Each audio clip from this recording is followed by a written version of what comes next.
Hello friends, welcome to my channel mobile repair trick. देखिए friends, जितने भी जो टेक्नीशियंस होते हैं जो एमएमसी की फील्ड में स्टार्टिंग करना चाहते हैं और स्टार्टिंग में अगर वो प्रोफेशनल बॉक्स नहीं ले पाते हैं तो वो यूएसबी आईएसपी टूल परचेस करना चाहते हैं, क्योंकि वो भी सीखना चाहते हैं कि पहले हम कुछ यूएसबी आईएसपी टूल से काम करना सीख सकें, थोड़ी अर्निंग कर सकें, उसके बाद में हम प्रोफेशनल बॉक्स लेंगे। तो उन लोगों के मन में बहुत सारे ऐसे डाउट्स होते हैं कि हम कौन सा आईएसपी टूल लें, कौन सा आईएसपी टूल अच्छा होगा, किस टूल से हम ज़्यादा से ज़्यादा काम कर पाएंगे। तो इस वीडियो में हम इसी टॉपिक के ऊपर डिटेल में बात करने वाले हैं और इस एक वीडियो को देखने के बाद में यूएसबी आईएसपी टूल से रिलेटेड आपके सारे ही डाउट्स क्लियर होने वाले हैं। सब्सक्राइब कीजिए हमारे YouTube चैनल को और बेल आइकन को प्रेस कीजिए हमारे लेटेस्ट वीडियो के नोटिफिकेशन के लिए। देखिए फ्रेंड्स, मैंने यहाँ पर इस टेबल पर अभी सारे ही कॉमन आईएसपी टूल को रखा हुआ है, पर इन टूल के बारे में और इन सभी आईएसपी टूल के ऊपर बात करने से पहले सबसे पहले मैं आपको एक इम्पॉर्टेंट बात बताना चाहता हूँ, जिससे आपको इन टूल को यूज़ करने का सारा कंसेप्ट क्लियर हो जाएगा। देखिए, सबसे इम्पॉर्टेंट बात, एमएमसी के अंदर टोटल 4 पार्टीशन होते हैं, बूट 1, बूट 2, आरपीएमबी और यूज़र पार्टीशन।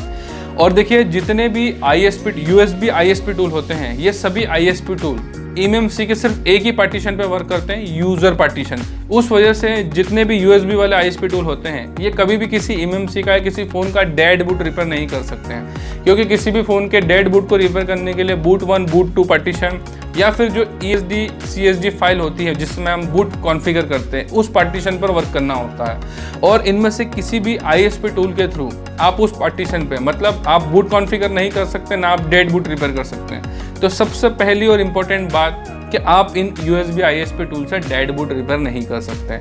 आप इस तरह के यूएसबी आईएसपी टूल से सिर्फ अनलॉकिंग कर सकते हैं या यूज़र पार्टीशन से रिलेटेड पर्टिकुलर किसी सब पार्टीशंस को रीड या राइट या डिलीट कर सकते हैं या फॉर्मेट कर सकते हैं। तो सबसे पहली बात आपको यही ध्यान रखना है कि इस तरह के आईएसपी टूल से आप सिर्फ अनलॉकिंग कर सकते हैं या फिर एमएमसी के छोटे मोटे पार्टीशन से रिलेटेड वर्क कर सकते हैं, लेकिन आप डेड बूट रिपेयर नहीं कर सकते, मतलब किसी भी एमएमसी के पार्टीशन कॉन्फ़िगर नहीं कर सकते।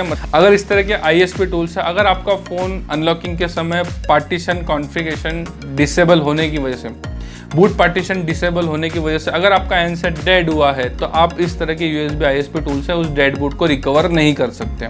उसके लिए फिर आपको प्रोफेशनल बॉक्स जैसे कि EasyJet, UEFI, मेडूसा, इस तरह के प्रोफेशनल बॉक्स की ज़रूरत पड़ेगी।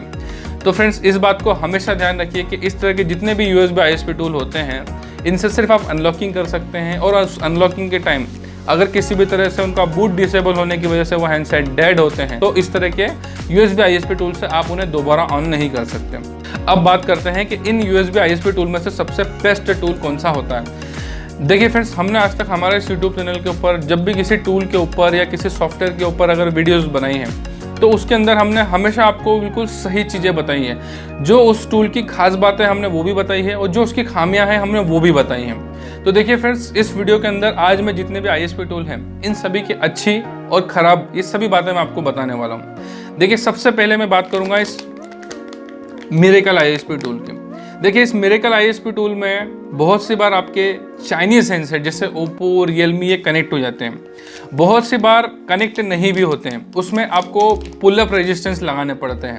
उसके अंदर आपको 150 ओम्स के, 100 ओम्स के या फिर 200 ओम्स तक के, 100 ओम्स से 200 ओम्स तक के रेजिस्टेंस पुल अप के लिए लगाने पड़ते हैं VCC-Q से, CMD और डेटा ज़ीरो के ऊपर। लेकिन देखिए, जब तक आपको अगर प्रॉपर नॉलेज नहीं होगा कि कहाँ पर हमें 100 ओम्स का रेजिस्टेंस यूज़ करना है, 150 ओम्स का यूज़ करना है, 200 ओम्स का यूज़ करना है, तब तक आप इसके अंदर सारे हैंडसेट यूज़ नहीं कर सकते। नॉर्मली अगर आप इसके अंदर हैंडसेट अगर कनेक्ट करते हैं तो बहुत से हैंडसेट कनेक्ट नहीं होते हैं।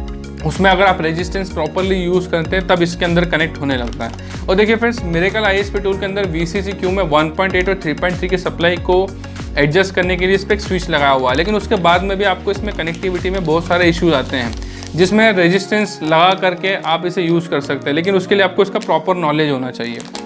अब देखिए, मैं इस UMT आईएसपी टूल के ऊपर बात करने वाला हूँ। देखिए, ये जो UMT आईएसपी टूल है, इसमें जब तक आप रेजिस्टेंस नहीं लगाएंगे ये वर्क नहीं करता है। और देखिए फ्रेंड्स, हमने जितने भी UMT आईएसपी टूल सेल किए हैं, हमेशा रेजिस्टेंस के साथ सेल किए हैं। आप देख सकते हैं इस पैकेट के अंदर रेजिस्टेंस लगे भी हैं और इसमें रेजिस्टेंस लगे हुए भी हैं।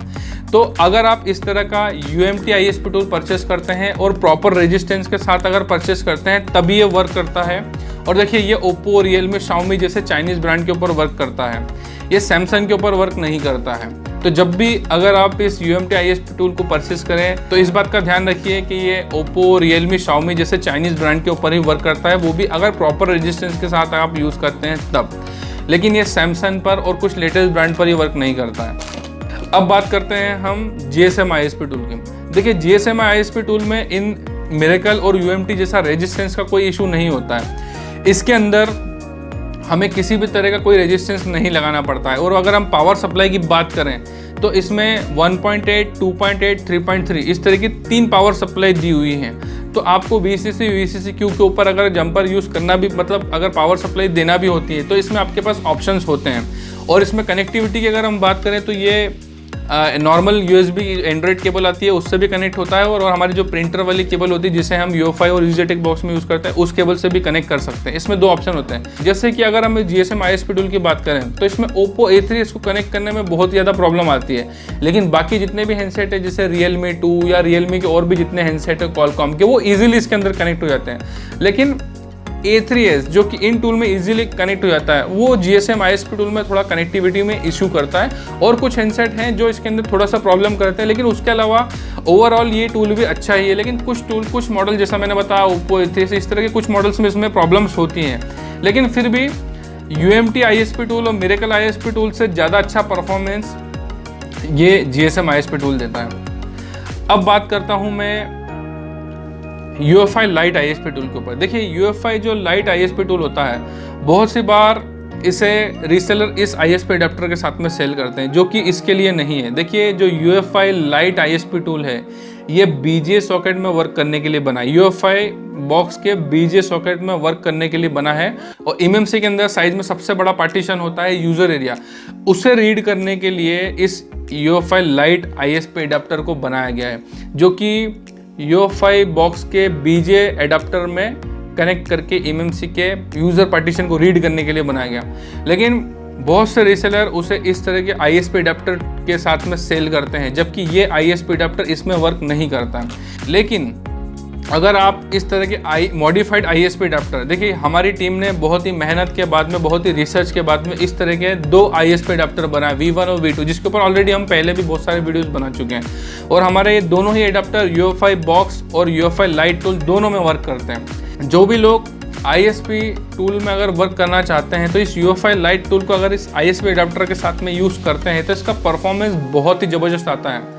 जो भी हैंडसेट इन टूल में कनेक्ट नहीं होते हैं वो सभी इस ISP टूल में मॉडिफाइड अडेप्टर के साथ में 101% कनेक्ट होते हैं। और देखिए हमने पहले भी बहुत सारी वीडियो में इसमें हमने सैमसंग के हैंडसेट तक को इस UFI लाइट में कनेक्ट करके बताया है। और देखिए फ्रेंड्स, ये जो UFI लाइट का ISP टूल होता है ये 3.0 होता है। बहुत से लोग अभी पता ही नहीं है कि इसके मेन यूजेस क्या हैं। इस UFI लाइट के ISP टूल को आप USB 2.0, 3.0 दोनों में यूज़ कर सकते हैं। और इसका जो बेस्ट रिजल्ट आता है वो USB 3.0 पोर्ट पर आता है। जब भी आप इसे USB 3.0 पोर्ट पर यूज़ करेंगे तो ये MMC की जो रीडिंग स्पीड होती है ये करीब 20 से 25 Mbps तक रीड करता है, जबकि इस तरह के जितने भी USB ISP टूल है ये kbps में रीड करते हैं। अगर कोई मुझसे पूछे कि इन ISP टूल में सबसे बेस्ट कौन है तो उसे मैं UFI लाइट को ही कहूँगा। लेकिन इसे आप इस एडाप्टर के, इस ISP एडाप्टर के साथ यूज़ नहीं कर सकते, क्योंकि ये ISP एडाप्टर UFI बॉक्स के लिए है, UFI लाइट टूल के लिए नहीं है। इसलिए हमने और हमारी टीम ने बहुत ही रिसर्च करके इस तरह का ISP एडाप्टर बनाया जिसमें इस ISP टूल का परफॉर्मेंस बहुत ही ज़बरदस्त है। और देखिए फ्रेंड्स, हमारे एक टीम मेंबर है जिनका यूट्यूब चैनल है मोबाइल डॉक्टर मिजानूर, जिसकी लिंक मैं इस वीडियो के डिस्क्रिप्शन में दे रहा हूँ। उसके ऊपर सबसे ज़्यादा, उस यूट्यूब चैनल के ऊपर हमने इस ISP एडाप्टर UFI लाइट से बहुत सारे वीडियोस अनलॉक करके बनाए हैं। आप उस चैनल पर जाकर के देखिए कि हमने इस UFI लाइट टूल को इस मॉडिफाइड एडाप्टर के साथ में बहुत सारे लेटेस्ट हैंडसेट जो किसी भी ISP टूल में कनेक्ट नहीं होता है वो हमने इस UFI लाइट से कनेक्ट करके लाइव अनलॉक करके उस चैनल के ऊपर वीडियोज़ बनाए हैं, जिसकी लिंक मैं इस वीडियो में डिस्क्रिप्शन में ऐड कर रहा हूँ। आप उस चैनल पर जाइए और उस चैनल पर देखिए कि हमने इस UFI लाइट टूल से कैसे कुछ सेकंड के अंदर ही विदाउट एनी रिस्क फ़ोन को अनलॉक किया। लेकिन इस UFI लाइट टूल के अंदर आज तक हमने जितने भी हैंडसेट अनलॉक किए किसी का भी डेड बूट नहीं हुआ, मतलब उसका बूट डिसेबल नहीं हुआ, ना ही कोई हैंडसेट डेड हुआ। देखिए फ्रेंड्स, हम इस वीडियो में हमारे इस मॉडिफाई अडाप्टर को सेल करने के लिए एडवर्टाइजमेंट बिल्कुल भी नहीं कर रहे हैं, लेकिन मैंने आपको जैसा कि बताया कि मोबाइल डॉक्टर मेजर नोट जो कि हमारा एक टीम मेंबर का यूट्यूब चैनल है, उस पर जाकर के आप देखिए कि इस ISP टूल का परफॉर्मेंस कितना ज़बरदस्त है। अगर आप EasyJet UEFI जैसा बॉक्स परचेज नहीं कर सकते हैं और अभी आपको USB ISP टूल पर वर्क करना है, तो आप UEFI लाइट टूल को परचेज कीजिए और इस तरह के मॉडिफाइड अडाप्टर से उसे यूज़ कीजिए। आप विदाउट एनी रिस्क और बहुत ही आसानी से आपके हैंडसेट को कनेक्ट करके अनलॉक कर सकते हैं। तो फ्रेंड्स, मैंने आपको इन सभी ISP टूल के बारे में बताया और एक बार फिर से मैं इस बात को रिपीट कर रहा हूँ कि जितने भी ISP टूल होते हैं ये डेड बूट रिपेयर नहीं करते हैं, ना ही डिसेबल हुए बूट को इनेबल करके उस फोन को दोबारा चालू कर सकते हैं। तो इस बात का आप ध्यान रखिए कि जितने भी ISP टूल हैं उनसे सिर्फ आप अनलॉकिंग कर सकते हैं। और अगर बेस्ट टूल की बात करूँ तो जितने भी लेटेस्ट ISP टूल बेस्ट है और उनमें सबसे ज़्यादा best tool UEFI light with modify ISP adapter होता है। और फिर भी आपके कोई डाउट्स हैं तो इस वीडियो पे आप कमेंट कीजिए, मैं बिल्कुल उसका रिप्लाई करूँगा। और वीडियो अच्छा लगा हो तो लाइक कीजिए, हमारे चैनल को सब्सक्राइब कीजिए, क्योंकि इस तरह की नॉलेजेबल वीडियो हम हमारे व्यूअर्स के लिए बनाते हैं। Thanks for watching.